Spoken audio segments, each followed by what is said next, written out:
grandes cambios y de seguir ese camino que vengo trazando hace tiempo y de pedir. Y al pedir, mira, han aparecido gente muy importante en mi vida.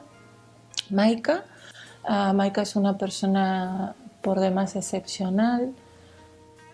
Se dedica principalmente al asesoramiento fiscal, pero lleva también unos años de grandes cambios y ha estudiado reflexología podal, Ayurveda y es mi compañera en Qigong médico.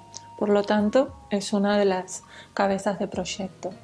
Luego tenemos a Che, que es una chica que es un encanto, que ya solo de verla alucinas y ha estudiado farmacología, todo lo que son terapias naturales. Está haciendo el tema de acupuntura y Qigong.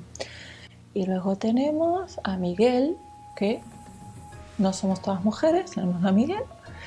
Y Miguel también. Miguel viene de un sector de estos que queremos evitar, de trabajador, y pegó un cambio y dijo, aquí lo dejo todo y me pongo a estudiar medicinas alternativas. Y así está, o sea, está encantado, está también con acupuntura y con Qigong médico. Y claro, la idea es que tendremos un gran local para juntarnos, para hacer eventos, para cocinar, cocina energética, para hacer Qigong, para hacer Tai Chi, para tomarnos un té, para hacer una charla, para tener una pequeña biblioteca.